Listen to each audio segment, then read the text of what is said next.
자, 이번에는 사회복지급여의 형태에 대한 시험 문제들 보도록 하겠습니다. 208번입니다. 다음 내용이 설명하는 급여 형태는 일단 급여의 형태는 현금이 있을 수도 있고 현물이 있을 수도 있고 이용권이 있을 수도 있고 그 다음에 취업이나 입학의 기회를 제공할 수도 있고요. 그 다음에 자원이나 재화를 통제하는 영향력, 즉 의사결정권을 재분배할 수도 줄 수도 있거든요. 이걸 그러니까 권력이라고 이야기를 합니다. 그러니까 어떤 자원을 줄까요? 누구에게 줄까요? 얼마만큼 줄까요? 어떤 방식으로 줄까요?를 결정하는 자리에 실제 수급자가 참여를 해서 자신들이 원하는 방식에 대한 의견 피력을 할 수 있도록 하는 그런 참여권을 주는 거죠. 그렇게 해서 이제 가급적이면 우리가 원하는 방식으로 급여의 배분이 이루어질 수 있도록 하는 그런 참여를 가능하게 하는 겁니다. 그래서 이거는 참여민주주의 혹은 민주적 거버넌스라고 하는 것도 그냥 중앙에서 결정해서 다 던져주는 게 아니라 다양한 주체들이 함께 모여서 의논하고 결정하고 책임을 같이 져가는 그런 구조를 얘기하잖아요. 그러니까 여기에 해당하는 급여 형태는 권력입니다. 자, 이번에는 209번입니다. 자, 사회복지 서비스 이용권이라고도 하고 바우처라고도 하고 얘를 증서라고도 이야기를 합니다. 자, 옳은 설명을 찾으래요. 오남용의 문제를 가장 원천적으로 막을 수 있는 건 바우처가 아니라 현물입니다. 자, 그리고 가장 이 오남용 문제가 심각한 게 현금이죠. 그러니까 현금보다 오남용 문제를 막을 수 있는 건 맞는데 원천적으로는 아니에요. 자, 그 다음에 현물은 선택권이 없어요. 근데 바우처는 소비자의 선택권을 보장합니다. 그런데 그거보다 훨씬 더 보장하는 건 현금이죠. 자, 그 다음에 바우처를 쥐고 있는 수급자들도 서비스 기관들에서 자기가 원하는 기관을 선택할 수 있지만 서비스 제공자들, 기관들 역시도 난 저 사람 싫어, 안 받을 거야. 저 안 받아요. 이럴 수 있다는 거예요. 그래서 바우처는 서비스 공급자 역시도 특정의 소비자를 선호하거나 회피하는 그런 현상이 유발될 수 있습니다. 자, 그 다음에 바우처는요, 무제한으로 이용할 수 있도록 그냥 막 돈을 다 넣어주는 건 아니에요. 그러니까 어느 만큼 이용할 수 있을지, 그리고 나머지 영역은 그러니까 네 돈으로 내라 이렇게 되는 거기 때문에 급여의 양에 대해서 통제하는 효과가 있습니다. 자, 그 다음에 공급자를 보조하던 방식에서 2007년부터 사회 서비스에 대한 이용권 지급 방식으로 바뀌면서 이제는 공급자가 아니라 수요자를 바우처로 직접 지원하는 방식으로 바뀌었죠. 그래서 수요자는 이제 공급자를 선택할 수 있게 되고 서비스 공급자들은 선택을 받기 위해서 서비스의 질이나 가격 면에서 우리가 더 나아라고 경쟁하는 시스템을 유도하게 되었다는 거죠. 그래서 5번은 맞는 얘기입니다. 자, 그 다음에 210번 우리나라 사회보험제도의 급여와 급여 형태에 대한 서술로 옳지 않은 것은 국민연금 제도는요, 급여 유형을 4가지로 구분을 하고 있는데 윤호가 우리 반 반장이다 해서 윤호 반장 이렇게 외우세요. 유족연금이 있고요. 노령연금이 있고요. 장애연금이 있습니다. 그리고 기본적으로 우리가 노령연금을 받으려면 10년 이상의 가입 기간을 필수 요건으로 해요. 근데 예를 들자면 내가 수급 연령에 도달을 했는데 근데 예를 들자면 내가 10년의 가입 기간을 채우지 못했으면 그러면 내가 지금까지 낸 보험료와 이자를 돌려받는 반환 일시금이 있습니다. 물론 조금 더 추가적으로 임의계속 가입을 해서 10년 이상을 채우고 연금을 받는 선택을 할 수도 있습니다. 근데 어쨌거나 유족연금, 노령연금, 반환일시금, 장애연금 해서 얘네들은 다 끝이 금으로 끝나죠. 이렇게 금으로 끝나는 애들은 다 현금급여입니다. 자, 그 다음에 이제 끝이 금으로 끝나거나 끝이 수당으로 끝나는 뭐 아동수당, 장애수당, 장애아동수당, 양육수당 뭐 이런 것들 있잖아요. 다 현금급여입니다. 자, 그 다음에 이제 산재보험의 급여 유형은요, 이렇게 외우세요. 휴장, 장유, 장이 2개예요. 그래서 휴장이 2개다, 장이 2개다 해서 휴장 이유 이렇게 얘기해도 돼요. 예를 들어 내가 너무 좋아하는 맛집에 갔는데 문을 안 열었어요. 그럼 이 집이 왜 휴장을 했지? 휴장 이유가 뭐냐면 요상한 게 있어서요. 요상간직, 요상한 걸 간직해서 이렇게 외우세요. 휴장, 장유, 요상간직. 휴업급여가 있고요. 장례비가 있고요. 장해급여가 있고 유족급여가 있고 요양급여가 있고요. 얘는 상병보상연금이라고 하는 게 있습니다. 상병보상연금이 있고요. 연금이 있고 간병급여가 있고 직업재활급여가 있어요. 자, 근데 이 중에서 얘만 요양급여만 현물입니다. 나머지는 다 현금이에요. 자, 그러면 산재보험에서 나머지 얘네들은 다 현금에 해당합니다. 자, 요양급여는 내가 산재사고로 인한 부상이나 질병을 당했을 때, 그 근로복지공단에서 지정하는 병원에서 치료를 받는 거, 이게 이제 요양급여죠. 치료를 받는 거지 돈을 받는 게 아니기 때문에 얘는 당연히 현물에 해당합니다. 근데 내가 치료받는 동안 일을 하지 못해서 소득이 줄어들게 될 때 이 소득을 보전해주는 돈을 주는 형태를 휴업급여라고 얘기를 하고요. 이 휴업기간이 뭐 2년 이상 길게 장기전이 될 때는 그때는 상병보상연금이라는 형태로 바뀌게 됩니다. 근데 어쨌거나 산재보험은 요양급여만 현물이다. 나머지는 현금이다. 이렇게 알아두시고요. 그 다음 이제 고용보험의 사업은 앞에서 실업급여 사업이 있고 고용안정 직업능력개발 사업이 있고 육아휴직이나 출산 전후 휴가급여 비용을 지급하는 사업이 있다라고 얘기했고요. 실업급여가 가장 핵심인데 이게 이제 구직급여하고 취업 촉진 수당으로 이루어지죠. 구직, 내가 지금 실직 중에 돈을 못 벌어요. 뭐가 필요해요? 돈이 필요합니다. 돈을 주는 거예요. 취업 촉진 수당도 수당은 금으로 이게 현금을 주는 거라고 얘기를 했습니다. 구직급여도 취업 촉진 수당도 즉 실업급여에 해당하는 건 다 현금이 됩니다. 그래서 얘는 맞는 얘기고요. 얘도 맞고 얘가 틀리는 거죠. 그다음에 이제 국민건강보험에도 요양급여가 있고 아까 산재보험에도 요양급여가 있는데요. 이거는 그냥 질병과 부상의 이유에 따라서 구분이 되는 거죠. 내가 산재사고로 부상이나 질병을 당했으면 산재에 의해서 요양급여 처리를 하면 되는 거고 그 외의 이유로 아픈 경우는 부상이나 질병을 당했을 땐 건강보험의 요양급여 처리를 하면 되죠. 그럼 우리가 병원이나 약국에서 돈을 받는 게 아니잖아요. 의료 서비스나 재화를 받는 건 현물급여에 해당합니다. 자, 그 다음에 국민연금의 유노반장해서 유족연금이든 노령연금이든 반환일시금이든 장애연금이든 모두 금으로 끝나요. 현금급여가 맞습니다. 그래서 옳지 않은 건 2번입니다. 자, 211번 사회복지급여 형태에 관한 설명으로 옳은 것을 모두 고르래요. 가치제 라고 하는 것은 소득 수준과 상관없이 모든 사람에게 필요한 재화나 서비스를 얘기를 합니다. 그러니까 그 사람이 소비를, 그러니까 예를 들어 개개인이 소비를 하지 않으면 오히려 이게 사회 전체적으로 좋지 않은, 그러니까 소비를 해야 사회 전체적으로 바람직한, 이제 뭐 예를 들자면 예방 접종 이런 것들은 접종을 해서 전염병을 미리 막아야, 그러니까 질병을 막아야 이게 이제 추후 들어가는 사회적 비용이라든지 전염 가능성을 예방할 수 있는 거잖아요.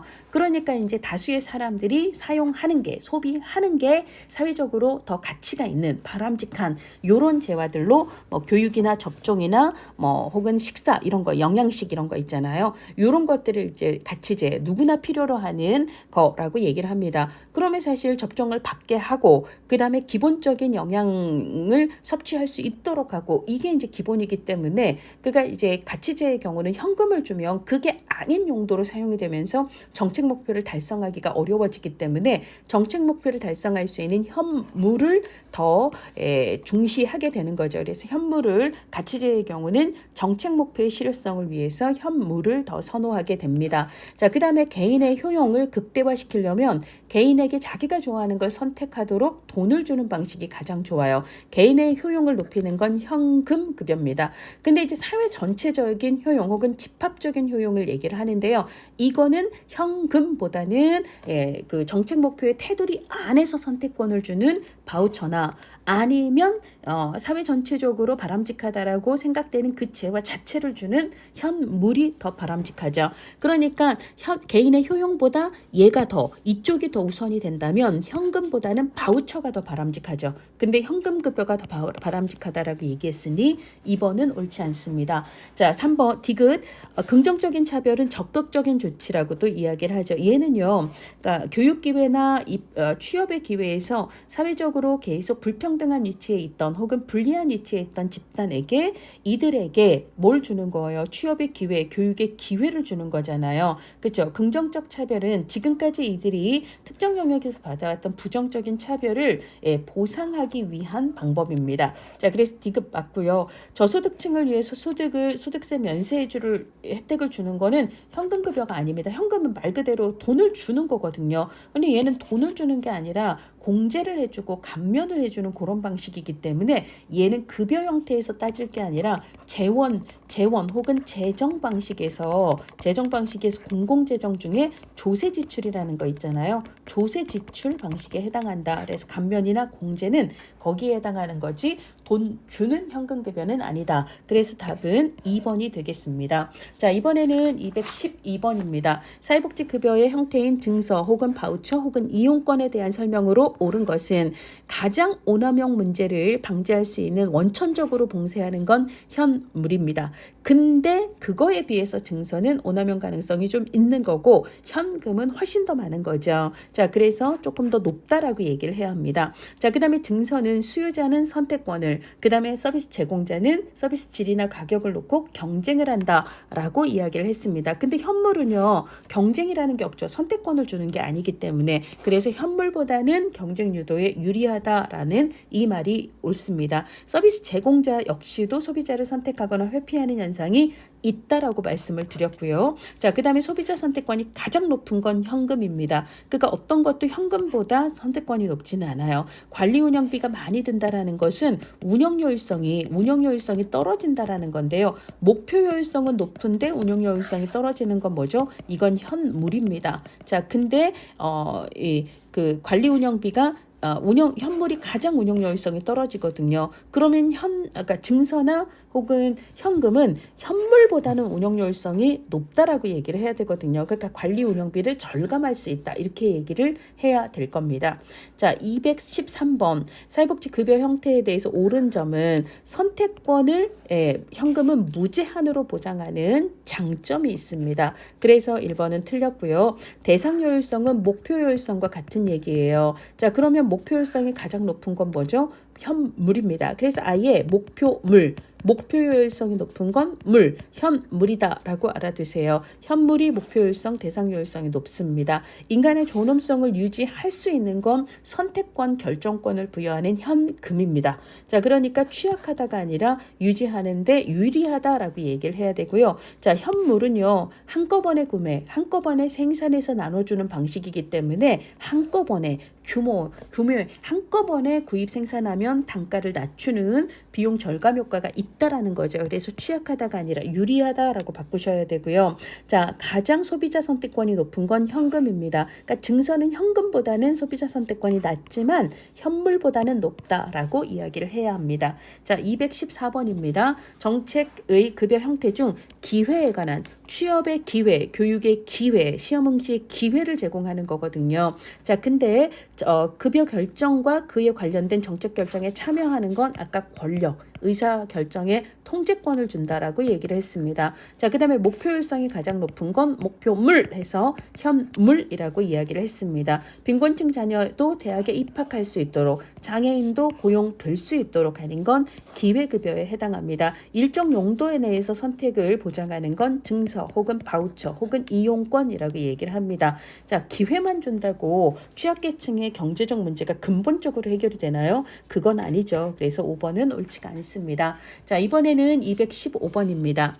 우리나라 사회서비스 전자바우처 제도는 2007년에 처음으로 도입되었습니다. 자, 그래서 이제 기존에는 공급자 지원 방식이었는데 바우처 제도를 통해서 수요자 직접 지원 방식으로 전환이 된 거고요. 자, 그 다음에 2011년에 사회서비스 이용권법이 제정이 됐었는데요. 2012년 8월 5일에 이 법을 개정을 하면서 기존에 이제 4개의 사회서비스 전자바우처 사업을 기존에는 지정제, 그러니까 서비스 제공 기관이 지정이 되는 기본적인 어떤 심사를 통해서 지정을 하는 정해진 기관에서 너네들의 한정에서만 이 사회 서비스를 바우처 사업으로 운영할 수 있어 라고 지정을 해주는 방식이었는데 이게 이제 2012년부터는 이 4개의 사회 서비스 분야가 등록제로 바뀌었다는 거예요. 이거는 그냥 기본적으로 일정 요건만 충족하고 시군구에 등록만 하면 사회 서비스를 제공하는 그런 게 가능해졌다라는 거죠. 그러니까 목적은 뭐죠? 사회 서비스 제공 기관이 이제 진입 장벽을 낮춤으로써 많은 서비스 공급 기관들이 이제 활성화될 수 있도록 그렇게 해서 수요자가 바우처를 준 수요자가 선택권이 좀 더 넓어지도록 하는 조치다라고 볼 수가 있습니다. 그래서 이제 그때 가사간병 도우미 방문 지원이라든지 뭐 산모 신생아 건강관리 지원이라든지 이런 걸 포함하는 4개의 사업들이 그렇게 바뀌었다라는 얘기고요. 자, 그다음에 임신 출산 진료비 지원 사업은 국민건강보험의 사업이에요. 보험의 사업인데요. 그 중에서 그러니까 건강보험의 급여 유형 중에서 임신, 출산, 진료비 이게 마치 진료비 지원이라고 되어 있어 현금 주는 것 같잖아요. 얘는 바우처 방식입니다.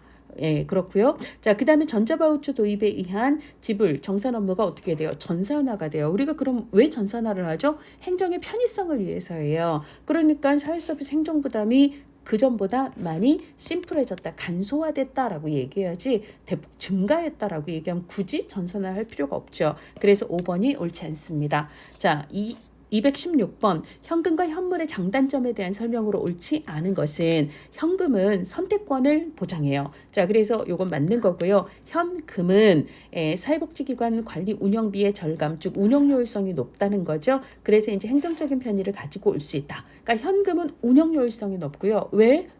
수요자의 계좌에 돈을 일정 시간, 그러니까 예를 들어 매달 25일에 그냥 써주기만 하면 끝이에요. 얼마나 편해요. 근데 현금은 만들어야죠. 혹은 구매해야죠. 쟁여놔야지. 찾아가야지. 드려야지. 복잡합니다. 그래서 현물은 운영효율성은 떨어지고 현물은 목표효율성이 높은 반면 현금은 운영효율성이 높다라는 걸 이렇게 표현을 하고 있습니다. 오남용의 위험이 가장 큰 건 현금이죠. 현금은 딴짓을 할 수가 있는데 현물은 오남용을 통제할 수 있는 효과가 가장 큽니다. 목표효율성은 목표물, 현물이고요. 자, 그 다음에 현물. 자, 그러니까 다 모든 사람들을 똑같은 거를 주는 거거든요.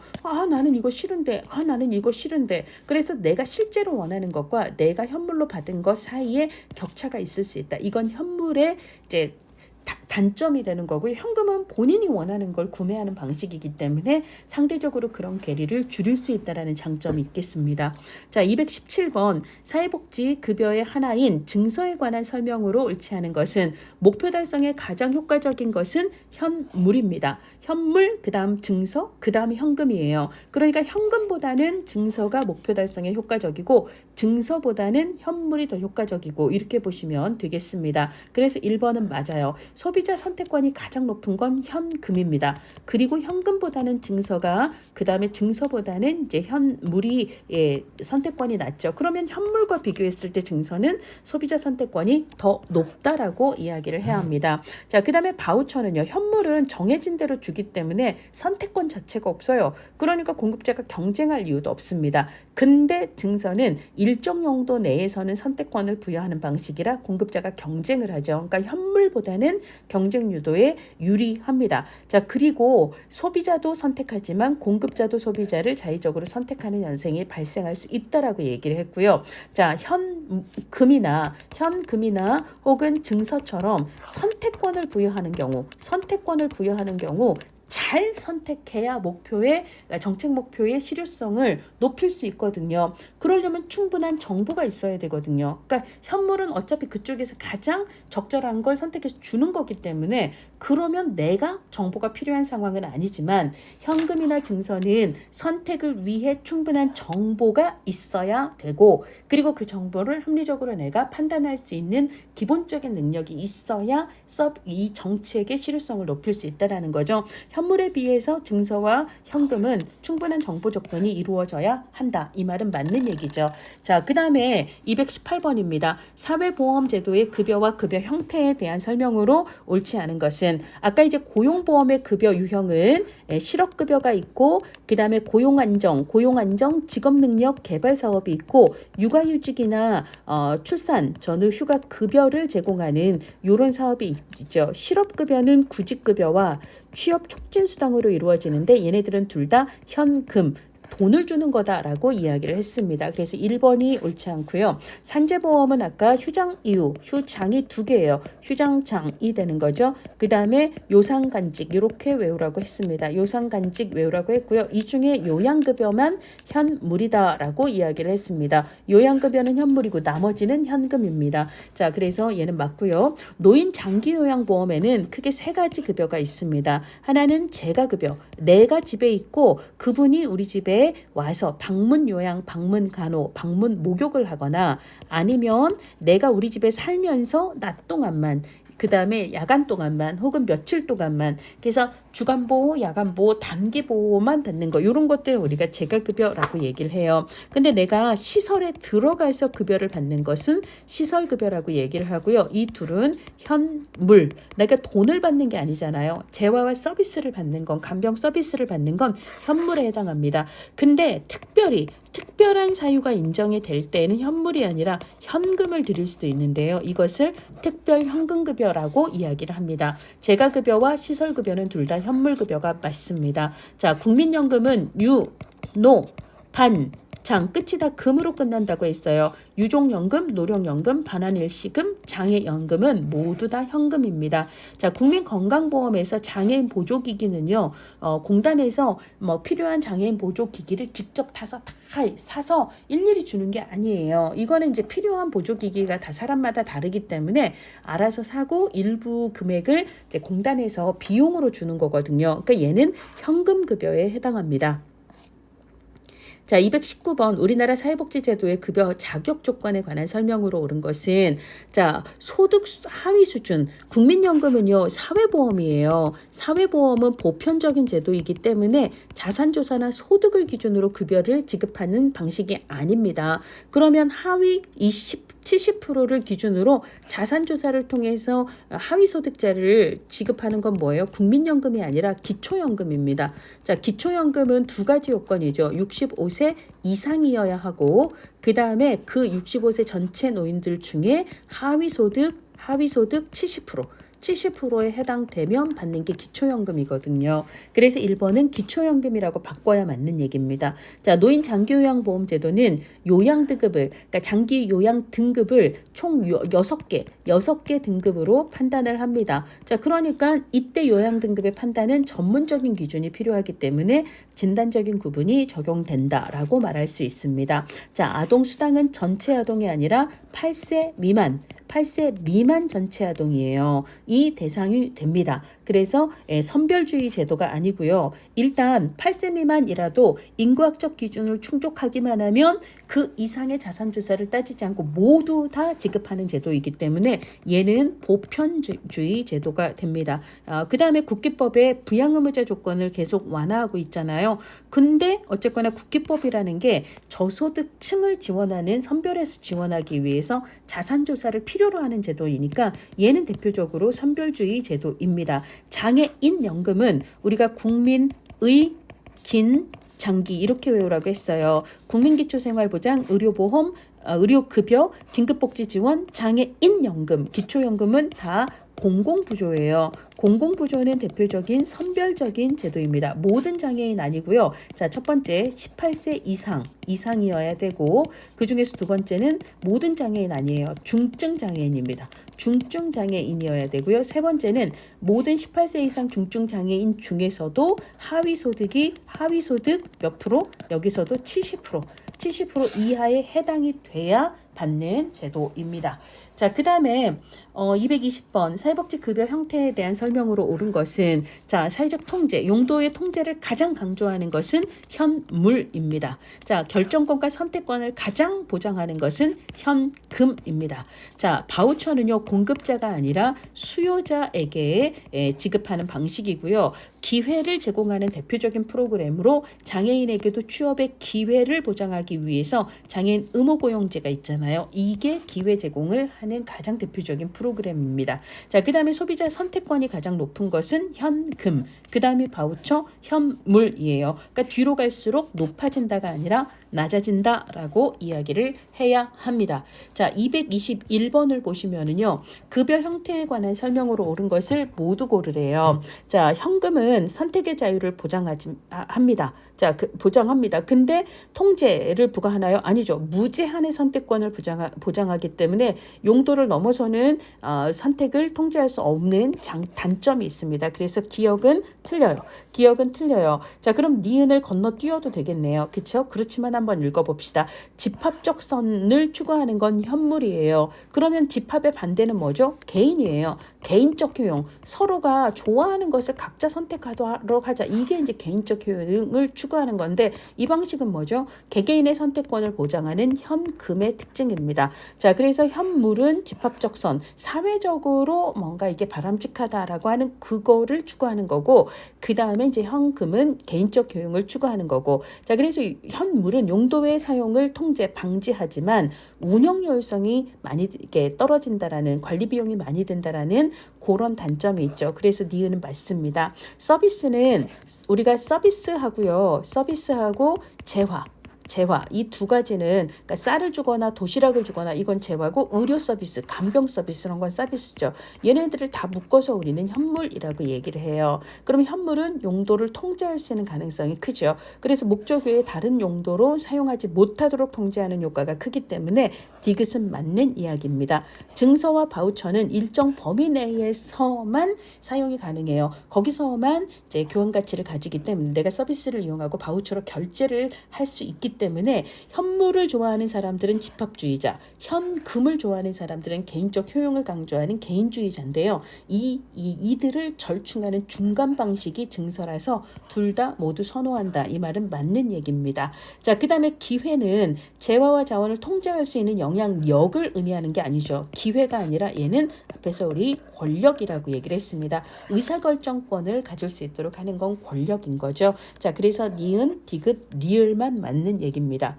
자, 그 다음에 222번 사회서비스 전자바우처에 관한 설명으로 옳지 않은 것은 급여 형태는 바우처는 신용카드나 체크카드로 구분이 되는 증서고요. 그 다음에 공급자가 아니라 수요자를 지원하는 방식입니다. 그래서 2번이 옳지 않습니다. 서비스 제공자가 기존에 이제 공급자 중심의 지원 방식은 그래서 이제 실제로 지원한 내용보다 더 부풀려서 뭐 예를 들어 예산 요청을 한다거나 이러면 도덕적 해이 문제가 발생을 하는 거거든요. 이런 걸 아예 원천적으로 봉쇄하기 위해서 이 신용카드나 체크카드 방식으로 바우처 방식을 바꾸면서 아예 서비스의 결제 금액이 이제 통제가 되도록 하는 그런 효과가 있다라는 얘기고요. 그래서 3번도 맞는 얘기입니다. 자, 그 다음에 수요자의 선택권을 보장하고요. 그 다음에 금융기관 시스템을 이용해서 재정 흐름이 투명해졌고, 그래서 이걸 통해 도덕적 해이, 서비스 제공자의 도덕적 해이를 이전에 있었던 여러 문제들을 방지할 수 있게 되었다라는 얘기입니다.